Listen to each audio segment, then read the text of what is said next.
Έχεις ακούσει ποτέ για τη Δήλο? Αν όχι, ετοιμάσου να ανακαλύψουμε μαζί ένα από τα πιο συναρπαστικά και ιερά μέρη της αρχαίας Ελλάδας. Φαντάσου ένα μικρό, άγωνο νησί στην καρδιά των Κυκλάδων που κάποτε έσφιζε από ζωή, το εμπόριο άκμαζε, φιλοξενούσε χιλιάδες ανθρώπους και αποτελούσε το κέντρο του αρχαίου κόσμου. Αυτή είναι η Δήλος και η ιστορία της είναι πραγματικά μαγευτική. Πάμε λοιπόν να τη γνωρίσουμε. Σύμφωνα με την ελληνική μυθολογία, η Δήλος δεν ήταν πάντα σταθερή. Ήταν ένα πλωτό νησί που περιπλανιόταν στο Αιγαίο και ονομαζόταν Άδυλος, από το α το στερητικό και το δήλος που σημαίνει φανερός, εμφανής, σταθερός. Ο Δίας, για να προστατεύσει τη Λιτό από την οργή της ζηλιάρας Ήρας, της έδωσε καταφύγιο εκεί ώστε να γεννήσει τον Απόλλωνα, τον θεό του φωτός, της μουσικής και της μαντείας, και την Άρτεμη, τη θεά του κυνηγιού. Με τη γέννηση των θεών, η Άδυλος στερεώθηκε για πάντα και έγινε Δήλος, δηλαδή φανερή. Έτσι μετατράπηκε στο ιερότερο νησί του αρχαίου κόσμου, ένα μέρος καθαγιασμένο από τους ίδιους τους Ολύμπιους. Αυτός ο μύθος δεν ήταν απλά μια ιστορία, ήταν η θεμελιώδης πεποίθηση που έκανε τη Δήλο το κέντρο της λατρείας του Απόλλωνα. Από τον 7ο αιώνα π.Χ.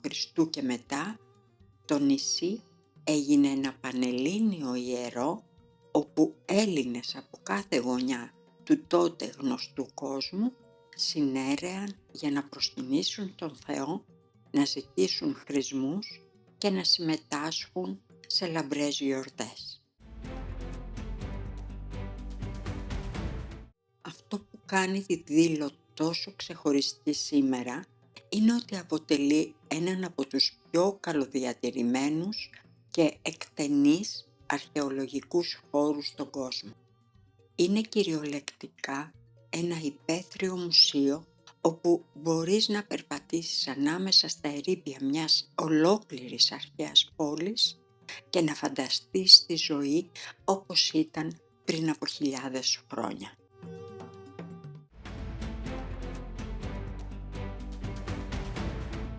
Καθώς περπατάς στο νησί, θα δεις το ιερό του Απόλλωνα, ο πυρήνας του νησιού. Εδώ βρίσκονταν οι ναοί του Απόλλωνα, ο βωμός του και πολλοί άλλοι ναοί αφιερωμένοι σε θεότητες όπως η Λιτό και η Άρτεμις. Η αρχιτεκτονική και η κλίμακα των κατασκευών αποκαλύπτουν τον πλούτο και τη σημασία του ιερού. Ίσως το πιο αναγνωρίσιμο σημείο της Δήλου. Μια σειρά από μαρμάρινα λιοντάρια αφιερώματα των αξίων στον Απόλλωνα φρουρούν την ιερή λίμνη, η οποία σήμερα είναι αποξηραμένη. Αν και κάποια είναι αντίγραφα γιατί τα αυθεντικά βρίσκονται στο μουσείο του νησιού, η παρουσία τους είναι επιβλητική και συμβολική. Ένα εντυπωσιακό πέτρινο θέατρο του 3ου αιώνα π.Χ. που μπορούσε να φιλοξενήσει χιλιάδες θεατές. Φαντάσου αρχαίες τραγωδίες και κωμωδίες να ζωντανεύουν σε αυτό το χώρο με θέα το απέραντο γαλάζιο του Αιγαίου.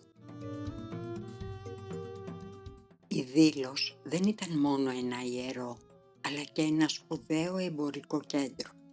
Οι αγορές, οι στοές και τα καταστήματα μαρτυρούν την έντονη εμπορική δραστηριότητα.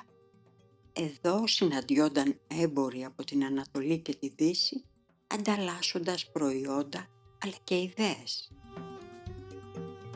Ένα από τα πιο ενδιαφέροντα στοιχεία της Δήλου είναι η δυνατότητα να δεις τα απομεινάρια των πλούσιων σπιτιών, των εμπόρων και των άλλων πολιτών. Με ψηφιδωτά δάπεδα, όπως το περίφημο σπίτι των Δελφινιών και το σπίτι των Μασκών περίτεχνες αυλές και ενδείξεις πολυτελούς ζωής, αυτά τα σπίτια δίνουν μια μοναδική εικόνα της καθημερινότητας της εποχής εκείνης. Αν και η δήλωση είναι ένα υπαίθριο μουσείο ολόκληρη, το μικρό μουσείο στο νησί φιλοξενεί πολλά από τα πιο σημαντικά ευρήματα, αγάλματα, αγγεία, εργαλεία και άλλα αντικείμενα που βρέθηκαν στις ανασκαφές, προσφέροντας μια πιο ολοκληρωμένη εικόνα της ιστορίας του νησιού. Η Δήλος, ιδιαίτερα κατά την ελληνιστική περίοδο μετά τον 3ο αιώνα π.Χ., εξελίχθηκε σε ένα πραγματικά κοσμοπολιτικό κέντρο. Ήταν ένα ελεύθερο λιμάνι, πράγμα που σήμαινε ότι δεν φορολογούνταν οι εισαγωγές και οι εξαγωγές. Αυτό, όπως είναι φυσικό, προσέλκυσε εμπόρους, τραπεζίτες, καλλιτέχνες και διανοούμενους από όλο τον τότε γνωστό κόσμο. Ρωμαίοι, Αιγύπτιοι, Σύριοι και άλλοι λαοί ζούσαν και εμπορεύονταν εδώ, φέρνοντας τις δικές τους παραδόσεις και τις λατρείες. Βρίσκονται ίχνη Αιγυπτιακών θεοτήτων όπως η Ίσις, καθώς και αναφορές σε άλλες ξένες θρησκείες, δείχνοντας τον εκπληκτικό πολιτισμικό πλουραλισμό του νησιού. Η ακμή της Δήλου άρχισε να φθήνει τον 1ο αιώνα π.Χ. Ληστρικές επιδρομές όπως αυτή του Μηθριδάτη το 88 π.Χ. και η μετατόπιση των εμπορικών δρόμων οδήγησαν σταδιακά στην εγκατάλειψη του νησιού.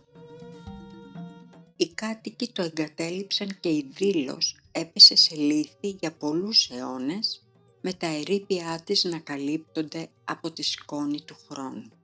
Αυτή η παρακμή ωστόσο ήταν και η σωτηρία της. Επειδή το νησί δεν επανακατοικήθηκε ποτέ σε μεγάλη κλίμακα, τα αρχαία ερείπια παρέμειναν σχετικά ανέπαφα, προστατευμένα από τη φθορά του χρόνου και την ανθρώπινη παρέμβαση. Μέχρι που οι αρχαιολογικές ανασκαφές, κυρίως από τη Γαλλική Αρχαιολογική Σχολή Αθηνών, από το 1873 και μετά, άρχισαν να φέρνουν στο φως τα θαύματά της. Η Δήλος σήμερα είναι ένα μνημείο παγκόσμιας κληρονομιάς της UNESCO και ένας προορισμός που πρέπει οπωσδήποτε να επισκεφτείς αν βρεθείς στις Κυκλάδες. Δεν είναι απλά μια συλλογή από πέτρες. Είναι ένα μέρος όπου η ιστορία ζωντανεύει. Εκτός από την εκπληκτική αρχαιολογική σημασία της, η Δήλος προσφέρει και μια μοναδική εμπειρία ηρεμίας. Χωρίς μόνιμους κατοίκους πέρα από τους φύλακες και το προσωπικό, χωρίς αυτοκίνητα, χωρίς τη φασαρία της σύγχρονης ζωής, μπορείς να νιώσεις πραγματικά τη σύνδεση με το παρελθόν.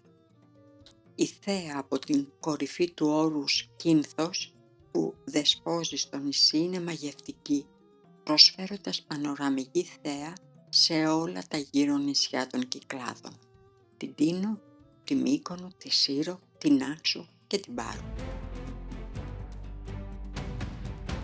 Η Δήλος είναι εύκολα προσβάσιμη με ημερήσιες εκδρομές από τα γύρω νησιά. Οι πιο δημοφιλείς αφετηρίες είναι η Μύκονος και η Νάξος. Καθημερινά αναχωρούν καραβάκια από το λιμάνι της Μυκόνου, συνήθως από το παλιό λιμάνι, με προορισμό τη Δήλο. Η διαδρομή είναι σύντομη, περίπου μισή ώρα, και πολλές εταιρείες προσφέρουν οργανωμένες εκδρομές που περιλαμβάνουν τη μεταφορά και συχνά έναν έμπειρο ξεναγό, ο οποίος θα ζωντανέψει την ιστορία του νησιού καθώς θα περιηγείστε στον αρχαιολογικό χώρο. Από την Άξο έχει λιγότερο συχνές μεταφορές, όμως υπάρχουν επίσης μερίσιες εκδρομές που συνδυάζουν επίσκεψη στη Δήλο με μια στάση στη Μύκονο ή απευθείας στη Δήλο. Αυτές οι εκδρομές είναι ιδανικές αν μένεις στην Άξο και θέλεις να εξερευνήσεις αυτό τον μοναδικό αρχαιολογικό θησαυρό. Στην περιγραφή αυτού του βίντεο θα σου αφήσω κάποια links για εκδρομές οργανωμένες με ξεναγό που μπορεί να σου φανούν χρήσιμες. Είτε είσαι λάτρης της ιστορίας, είτε απλά αναζητάς μια μοναδική εμπειρία, η Δήλος θα σε αφήσει άφωνο. Είναι ένα ταξίδι πίσω στο χρόνο, μια ευκαιρία να περπατήσεις τα βήματα των αρχαίων Ελλήνων και να νιώσεις την ενέργεια ενός τόπου που υπήρξε κάποτε το κέντρο του κόσμου. Αν σου άρεσε το ταξίδι στη Δήλο, πάτα like, κάνε εγγραφή στο κανάλι και γράψε μου στα σχόλια αν την έχεις επισκεφτεί και ποιες ήταν οι εντυπώσεις σου. Είμαι η Τζίνα και μαζί ταξιδεύουμε στην Ελλάδα και τον κόσμο. Σε ευχαριστώ που ήσουν μαζί μου και σε αυτό το ταξίδι.